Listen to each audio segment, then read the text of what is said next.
안녕하세요. 60대 여성입니다. 원래는 영어 교사 일을 하다가 정년퇴직을 하고 지금은 일을 쉬고 있어요. 아마 제가 지금 쓰게 될 이야기를 못 믿으실 분들이 많을 것 같아요. 저도 이해합니다. 다른 사람이 저한테 와서 말해도 쉽게 믿기 힘든 얘기니까요. 전 남편을 꿈속에서 처음 만났습니다. 미친 소리 아니고요. 정말 진짜입니다. 저는 예지몽을 꿔요. 매일같이 꾸는 것도 아니고 일정한 주기가 있는 것도 아니고 몇 년에 한 번 꿀 때도 있고 일주일에 2번 꾼 적도 있습니다. 그냥 제 주변에서 언젠가 일어날 일을 무작위로 꿔요. 그게 언젠지는 저도 모르고요. 영화나 드라마에 나오는 것처럼 전지전능하고 예언을 하니마니 이런 수준도 못 돼요. 처음 예지몽을 꾼 건 제가 기억하기로 8살이에요. 어느 날 꿈을 꿨는데 꿈속에서 부모님이 2분 다 울고 계시고 집 전체에 새빨간 포스트잇 같은 게 붙어 있는 겁니다. 분위기가 뭔가 섬뜩하기도 하고 어린 마음에 부모님이 우니까 불안해져서 급하게 깨어난 기억이 나요. 그냥 악몽인 줄 알았죠. 그런데 일주일 후 학교를 마치고 집에 돌아오니 꿈속에서 봤던 장면이 똑같이 재현되고 있는 겁니다. 아버지는 머리가 아프다는 듯 이마를 부여잡고 계시고 엄마는 집에 돌아와 당황한 채로 굳어있는 저를 안으면서 어떡하냐고 우시고요. 맞아요. 집안이 망한 거죠. 그 전까지만 해도 저희 집은 꽤 잘 사는 편이었어요. 아버지가 하시는 사업이 승승장구하는 중이었고 외할아버지께서도 시골이긴 하지만 지역 유지셔서 나름 명망 있는 집안에 부족함 없이 자랐었어요. 상심해서 어떻게 하면 좋을지 고민하고 계시는 부모님께 차마 이걸 꿈에서 봤다고 말할 수가 없었어요. 8살이었지만 제가 감히 끼어들 분위기가 아니란 걸 알 수 있었거든요. 외할아버지께 도움을 청하자고 어머니가 말했지만 아버지는 자존심 때문이었는지 극구 반대하셨다고 해요. 결국 저희 집은 좁디 좁은 단칸방으로 이사가게 되었습니다. 온수는커녕 겨울에는 아예 수도관이 얼어 물이 안 나오기도 하는 그런 집이요. 화목했던 저희 집은 이제 온데간데 없었어요. 부모님은 매일같이 싸우시고 아버지는 일자리를 구할 생각도 없이 술이나 마시면서 집에 눌러앉게 됐죠. 생활력이 없던 어머니가 결국 가장이 되었어요. 태어나서 나한테 처음 부려지면서 설거지를 하시고 부업으로 삭바느질도 하시고 정말 힘들게 살았죠. 그런데 또 꿈을 꾸게 되었어요. 이번엔 저랑 엄마, 외할아버지, 외할머니가 분위기 좋은 고급 레스토랑에 앉아 식사를 하고 있는 거예요. 눈앞에 테이블에는 온갖 진수성찬이 차려져 있고요. 외할아버지께서 말씀하시는 걸 끝으로 꿈에서 깨어났어요. 우리 네 가족 이제 행복할 일만 남은 거다. 그동안 고생 많았다. 다 잊고 새로 시작하자꾸나. 우리 네 가족? 뭔가 이상했어요. 그 자리에 아버지가 안 계셨거든요. 하지만 그때까지도 저는 예지몽일 거라고는 생각하지 않았어요. 단지 꿈속 진수성찬을 전부 하나씩 맛보지 못한 아쉬움만 남았을 뿐이었죠. 그렇게 3개월이 흘렀습니다. 지금도 똑똑히 기억나요. 그날 있었던 일이요. 학교에 다녀왔다가 낮잠 자고 밤늦게 잠에서 깼는데 아버지가 잠에서 깬 저를 보고는 이불을 덮어주며 더 자라고 하는 거예요. 아버진 잠시 나갈 곳이 있다며 잠 깨어서 미안하다고 하고 사라졌죠. 그리고 저는 금방 다시 잠든 것 같아요. 그리고 다시 눈을 뜬 건 새벽까지 식당에서 일하고 아침에 돌아온 엄마가 절 깨운 후였어요. 엄마가 울면서 아빠 어디 갔냐고 찾더라고요. 심상치 않은 분위기에 저는 아빠 어제 볼 일 있다고 해서 밤에 나갔어 하고 대답했죠. 그랬더니 엄마가 더 크게 소리내서 엉엉 우시는 거예요. 주위를 둘러보니 옷장에 옷가지가 마구잡이로 파헤쳐져 있고 엄마가 결혼할 때 들고 온 황금돼지는 사라져 있었고 원앙 조각은 깨져 있었어요. 아버지가 엄마를 떠났다는 걸 금세 알 수 있었죠. 알고 보니 아버지는 사업 실패로 술만 마시며 일은 하지 않으면서도 엄마가 일하러 가시고 제가 학교에 가면 매일같이 다방을 왔다 갔다 했다고 해요. 동네 어른들이 나중에서야 자기들도 알았다며 알려주시더라고요. 그러다가 다방 종업원이랑 눈이 맞아 야반도주한 거죠. 그 와중에도 엄마가 외가에서 가져온 예물 등 최대한 돈이 될 것들을 챙겨서요. 저흰 더 이상 그 동네에서 살 수가 없었어요. 아버지는 야반도주하고 살림 미천이랄 것도 없고 동네 사람들이 그 집이 저 집이라며 수군댔죠. 얼마 안 있어 엄마는 저를 데리고 외갓집이 있는 시골로 내려가셨습니다. 외할아버지와 외할머니께서는 그런 엄마와 저를 안쓰러워하면서도 차라리 이걸로 됐다고 좋아하셨어요. 알고 보니까 엄마와 아버지가 결혼할 때 외할머니와 외할아버지는 반대했다고 하셨어요. 그 당시엔 아버지가 가진 재산이 쥐뿔도 없었고 그렇다고 한 가정을 끝까지 책임질 만한 성격도 영 아닌 것 같다면서요. 이제 와서 따지고 보면 외할머니와 외할아버지의 판단이 옳았던 거죠. 엄마가 시골 외할아버지 댁으로 내려와서는 한동안 우울해 계셨어요. 아무래도 본인 사랑이 실패했다는 좌절, 그래서 친정의 도움을 받아야 하는 신세에 대한 수치심, 이런 거였겠죠. 그런 엄마를 달래기 위해 데려간 곳이 전에 꿈에서 봤던 그 레스토랑이었어요. 외할아버지가 일부러 멀리까지 데리고 가주셨죠. 엄마에게 너무 창피할 것 없다고. 오히려 외할머니랑 자기는 이렇게 매일 딸내미랑 손녀 얼굴 보는 게 좋다고 하셨습니다. 그러고는 꿈에서 했던 말과 똑같이 우리 네 가족 이제 행복할 일만 남은 거다. 그동안 고생 많았다. 다 잊고 새로 시작하자꾸나. 하고 말씀하셨죠. 그때쯤 뭔가 이상한 걸 느꼈습니다. 하지만 대부분의 꿈들이 그렇듯이 깨고 나면 빨리 잊어버리고 하잖아요. 아무리 기억을 되짚어도 뭔가 흐릿한 기억만 남아있어서 별 수 없이 다시 아무 일 없었다는 듯 저는 일상으로 돌아왔습니다. 시골로 오면서 학교도 전학 가게 된 저는 그닥 친구가 많지 않았어요. 아직 어린 나이에 겪지 않았으면 좋았을 일들은 수차례 겪고 나니까 저도 이게 철이 든 건지 아니면 상처를 입었던 건지 사람이 냉소적으로 변하더라고요. 당연히 차가운 성격이 같은 초등학생인 아이들 사이에서 인기가 많을 리도 없고 서울에서 왔다더니 싸가지가 없다는 식으로 뒤에서 뒷담화도 여러 번 들었습니다. 학교에선 친구도 없고 나름대로 서울에서 잘 나가는 아버지 아래에서 풍족하게 살다가 시골에 내려와서 살게 되니 불만스러운 점이 한두 가지가 아니었어요. 아무리 외할아버지가 시골에선 잘 사시고 동네에서 존경받는다 하더라도 어쩔 수 없는 것들도 있기 마련이었죠. 아무튼 도시에 비해 놀만한 것도 별로 없고 벌레도 너무 많아 바깥에 잘 나가지 않았어요. 대신 자연스럽게 앉아서 책을 읽는다거나 공부를 더 자주 하게 됐죠. 성적이야 당연히 좋아졌고 선생님도 공개적으로 몇 번이나 칭찬하시니 학교에서 절 마음에 안 들어 하는 애들은 더 많아졌어요. 그래도 한 가지 약점이라면 저는 영어를 못했어요. 처음 영어를 배울 학년이 됐을 쯤 집안 사정이 안 좋았던 탓인지 그때는 공부에 집중하기 힘들었거든요. 그렇게 기초를 탄탄히 다질 시기를 놓치니까 그 뒤로는 손을 대보려고 해도 머리에 잘 안 들어오고 그렇다 보니까 과목 자체가 지루하고 재미없으니까 더더 하기 싫어지고 이런 악순환의 반복이었어요. 하루는 꿈을 꿨는데 꿈속에서 제가 교탁 앞에 서서 학생들을 가르치고 있는 거예요. 그것도 영어 과목을요. 분필을 잡은 손으로 저는 알지도 못했을 영어 문장들을 쓰면서 해석하는데 일어나서는 이게 무슨 개꿈이야 싶었죠. 다른 과목 성적은 좋은데 영어만 못하니 그 걱정 때문에 그런 꿈을 꾸게 된 건가. 꿈은 반대라더니 맞는 말이네 하며 속으로 혼자 웃었습니다. 그게 나중에 제가 영어 교사가 될 거라고 알려준 예지몽인 줄도 모르고요.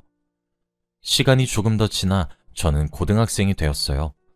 그동안 예지몽을 꾸는 일이 드물어지기도 했고 중학교 때 데자뷰라는 현상에 대해 배웠어서 어라?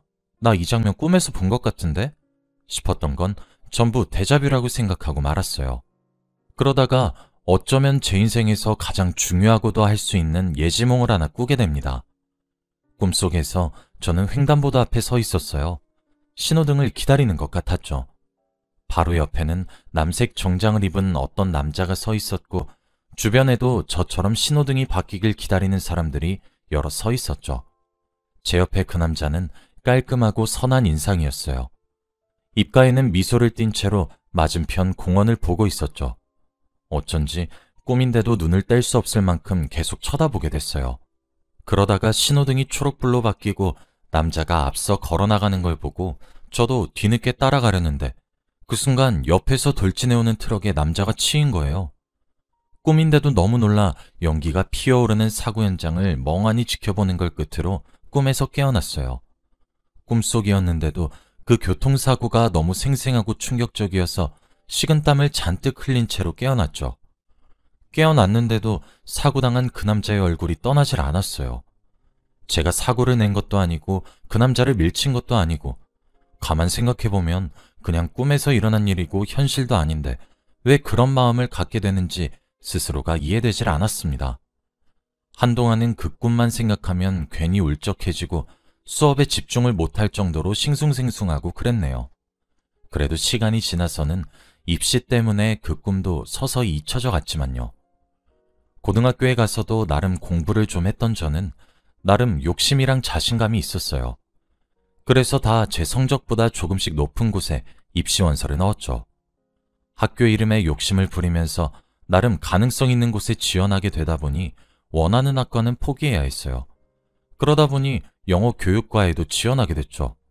뭐 원서를 한 장만 넣은 것도 아니고 딱 하나만 합격할 것 같지도 않아서 저는 여유를 가지고 생각했어요. 저건 그냥 보험이고 다른 학교나 다른 학과 넣은 거 붙으면 거기로 가도 되니까 하고요. 그런데 막상 입시 결과를 보니 영어 교육과에 지원한 것 말고는 전부 떨어졌더라고요. 무슨 이런 경우가 다 있나 싶었지만 입시를 한 번 더 준비하기도 싫었던 저는 결국 영어 교육과에 들어갔어요. 학창시절 그렇게 싫어하던 영어를 결국 전공으로 잡게 되기까지 한 거죠. 대학교에 진학해서는 영어가 싫었지만 그래도 열심히 하긴 했어요. 그냥 대학까지 와버린 거 내가 할 수 있는 일에나 집중하자 이런 마음가짐이었죠. 그렇게 살다 보니 저는 어느새 영어교사로 일하고 있더라고요. 그때가 제 나이 26살이었습니다. 대학을 다니게 되면서 저는 시골 외할아버지 집을 떠나 다른 지역에서 혼자 살고 있었어요. 엄마는 제가 대학을 졸업하고 시골에 다시 돌아와서 선생 일을 하길 바라는 눈치였는데 글쎄요.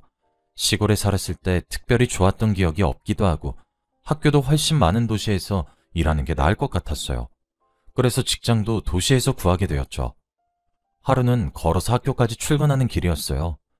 그동안은 아침 일찍 일어나서 출근 준비하는 것만으로도 벅차서 그냥 버스를 타고 출근했거든요.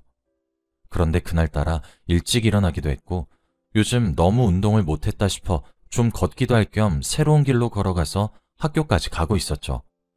그러다가 학교 근처 횡단보도에서 신호를 기다리고 있었는데 제 옆에 어떤 남자가 다가와 서는 거예요. 아무 생각 없이 얼굴을 보다가 정말 소리를 지를 뻔했습니다. 그 남자였어요. 제가 고등학생 때 꾼 꿈속에서 교통사고를 당해 죽은 그 남자요.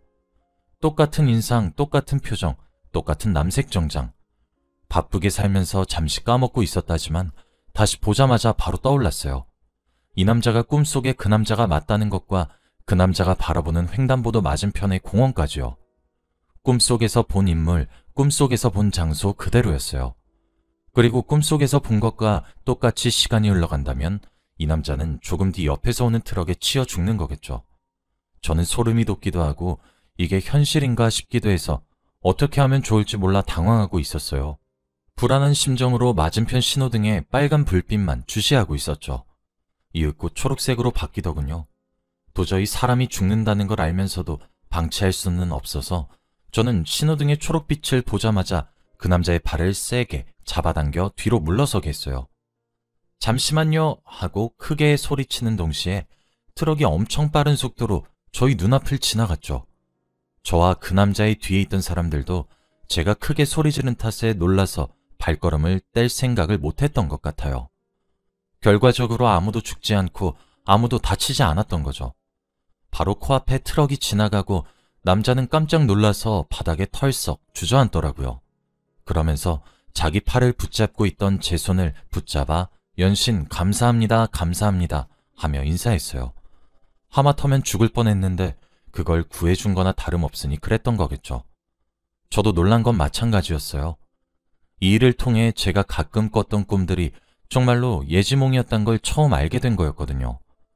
단순한 꿈이 아니라 예지몽인 걸 알고 저는 이유 모를 불안감이랑 두려움에 휩싸였어요. 그도 그럴 것이 사람이 죽을 수도 있었는데 예지몽 덕에 살린 거였잖아요. 제가 대체 무슨 이유로 그런 꿈을 꾸게 되는 건지, 이런 식으로 현실이랑 꿈을 어긋나게 만들어버렸는데 별 문제는 없는 건지, 이런 생각 때문에 바쁘게 자리를 피했죠. 그 남자가 절 붙잡았지만 뿌리치고 도망쳤어요. 그땐 완전 패닉 상태였거든요. 그런데 알고 보니까 저희 학교에 육아휴직 때문에 일을 쉬시는 과학선생님 대신 그날 새로 출근한 과학선생님이 그 남자였던 거예요. 교무실에서 겨우 진정하고 앉아있는데 그 남자가 걸어 들어오는 걸 보고 어찌나 놀랬는지.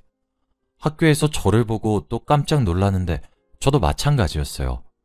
그분이 살해를 하려 하는데 괜찮다고 안 다쳐서 다행이라 말하니 죽어도 보답은 해야겠다 하시길래 제게 밥을 사는 걸로 타협을 봤어요. 그렇게 식사도 한번 같이 하고 같은 학년 담당인데다가 나이대도 비슷하니 말이 잘 통하더라고요. 학교에 제 나이 또래의 젊은 선생님들이 많이 없어 친구처럼 의지하고 친하게 지내게 됐어요. 술이라도 같이 마시는 날엔 지겹지도 않은지 제가 자기 생명을 구했다며 평생 고마워할 거라고 그때 일을 두고 말하곤 했죠. 그러면 예지몽에 대해 입이 근질근질하긴 했지만 미친 사람 취급을 받을 것 같아 그냥 조용히 이야기만 듣고 넘어갔습니다. 그러다가 얼마 안 있어 제가 웨딩드레스를 입고 결혼하는 꿈을 꾸게 되었어요. 어렸을 적 도망가서 생사도 모르는 아버지 대신 외할아버지 손을 잡고 입장하고 있었죠. 꿈인데도 결혼식장 조명이 너무 눈부셔서 처음엔 그 길 끝에 누가 있는지 얼굴을 알아보기 힘들었어요. 눈을 잔뜩 찡그리면서 계속 지켜보는데 글쎄 그 과학 선생님인 거 있죠? 또 깜짝 놀라서 꿈에서 깼어요. 하필이면 그때 그 선생님과 저 둘 다 서로에게 호감을 가지고 있던 상태라 뭔가 부끄러웠죠. 이건 과연 예지몽일지 아니면 그냥 그 선생님 생각을 최근에 좀 많이 해서 꾼 개꿈인지 한참을 생각했어요. 결과는 다들 아시다시피 네 맞아요. 예지몽이었어요. 얼마 안 있어 그 선생님에게 고백을 받고 저희는 꽤 오래 학교에서 비밀 연애를 하다가 결국에 결혼을 했어요. 사연을 시작할 때 남편을 꿈에서 처음 봤다는 제 헛소리 기억하시나요? 헛소리가 아니고 정말 사실이에요. 고등학생 때 꾼 꿈에서 남편을 처음 보고 그 꿈을 통해 죽을 수도 있었던 남편을 구하고 마지막엔 결혼까지 하게 된 거죠. 결혼식을 올리며 길끝에 서 있는 남편 얼굴을 현실에서 다시 보니 어찌나 반갑던지요. 어른이 되고부터 예지몽을 꾸는 횟수가 확연히 줄어들긴 했는데 결혼을 하고 난 이후부터는 더 안 꾸게 되더라고요. 어쩌면 제 남편을 살리기 위해 여태 예지몽을 꿔왔던 거였나 이런 생각이 들기도 해요. 무사히 남편을 구했으니 이제 더 꿀 이유가 없는 거죠. 남편은 아직도 자기가 제 예지몽 덕에 살았단 걸 모르고 있어요. 제가 굳이 예지몽 이야기를 하진 않았거든요. 설명하기도 복잡하기도 하고 무엇보다 쉽게 믿기는 어려운 이야기니까요. 남편 말고도 아는 사람이 없어요. 저 혼자만의 비밀입니다. 임신을 했을 때는 우스갯소리로 꿈에서 아기 성별 좀 미리 알려줬으면 했는데 아쉽게도 그런 일은 없었어요. 낳고 보니 아들이었는데 이제는 그 아들이 장가를 가서 내년 봄에는 하나이의 아빠가 되네요. 지금 며느리 뱃속에 있는 손주가 딸일지 아들일지를 두고 남편과 아들이 내기하고 있는데 저는 입 다물어야겠어요. 어제 며느리와 아들이 한 여자아이의 손을 각각 잡고 저희 집을 찾아오는 꿈을 꿨거든요. 아마 이게 제 마지막 예지몽이 아닐까 생각해요. 과학적 근거는 없지만 그냥 제 느낌이 그렇게 말하고 있습니다. 예지몽이란 것 자체가 과학적인 거랑 거리가 멀잖아요. 여전히 믿기 힘든 이야기인가요? 아무리 미래가 정해져 있다고 해도 하루하루 최선을 다해 사는 게 중요한 것 다들 아시죠? 제 이야기를 끝까지 들어주셔서 감사합니다.